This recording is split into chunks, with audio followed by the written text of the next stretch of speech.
مجلس؟ مردم. شما با اعطای اختیارات دولت به شهرداری ها موافقید؟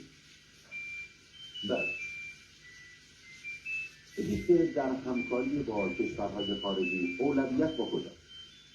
اولویت با کشورهای مسلمان و دوم با کشورهای پیشرفته که معاند با ما نباشد.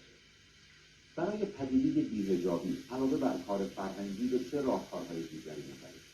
ببینید، پدیده بی‌حجابی اصلا حجاب جزء وجود انسان هست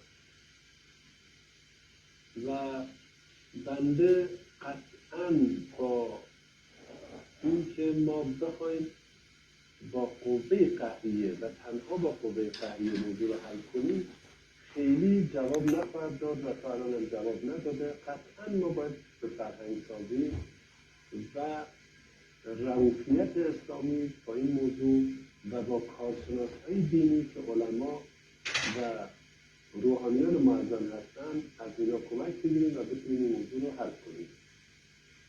در حوزه انتخابی خودتون با اعطای زمین توسط دولت برای مسکن ویلایی موافقید یا آپارتمان؟